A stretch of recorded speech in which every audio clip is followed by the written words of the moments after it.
One of the criticisms of the GNU by left-leaning forces is that the ANC is partnering in the GNU with the DA, a political party they consider racist. Why is the DA labeled racist in spite of the fact that it was formed by white liberals who oppose apartheid? Isn't there a contradiction in the framing of what the DA is? Can you oppose apartheid and be racist at the same time? So I think you can oppose apartheid and be racist. And I'll give you a very good example. In 1948, it was the election for apartheid. On the one side was the South African Party, the SAP. On the other side was the National Party. And the National Party, their campaign slogan was, "Vote for us, we are going to implement apartheid." It was not a secret. So the other side was opposing apartheid. And Jan Smuts was the leader, but the deputy, who was the finance minister, Jan Hofmeyr, he was the strongest opponent of apartheid. He said, if you give me a chance, I'm going to make it so that everyone in South Africa who has a house will also have the right to vote. Black, white, Indian, colored, I want everyone to have the chance to vote if they own property. So in that sense, he was very serious about opposing apartheid. Others were more wishy-washy. And yet, Jan Hofmeyr was undoubtedly a racist. He said he believed whites are superior, more clever, more capable at business, and so on and so forth. So it is possible, and it happened.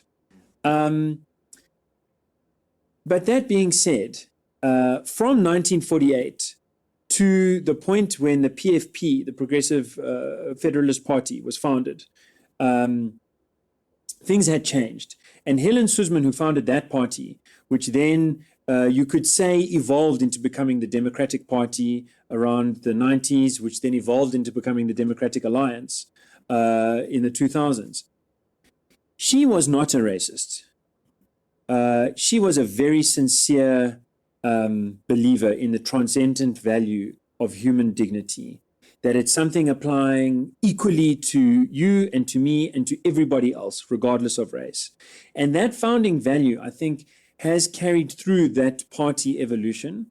I don't say that every DA person, there have been some bad choices and some mistakes have been made. But in general, the party's value, the party's commitment to non-racialism is very long-standing. So then the question is, why are they called racist? Well, I think part of the reason is that when people want to debate big issues like BEE, it's very easy to say either you like BEE or you hate black people. To frame the debate like that, of course, makes it seem as if BEE must be a good thing. And from very early days, the DA criticized BEE.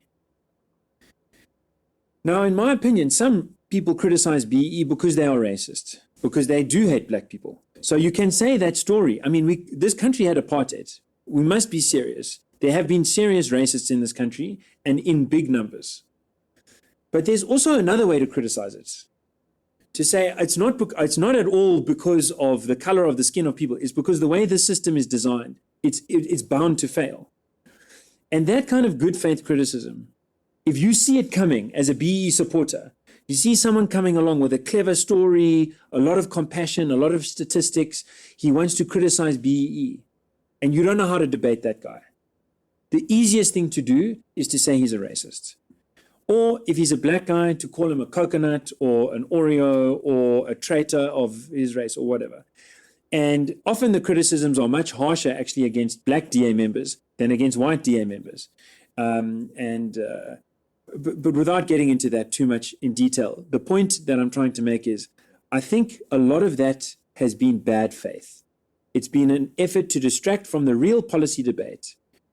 And we really as South Africans should, not just that issue, all issues, we should debate seriously, trying to find the smartest voices, trying to think to ourselves in the smartest way, what actually is the right story here?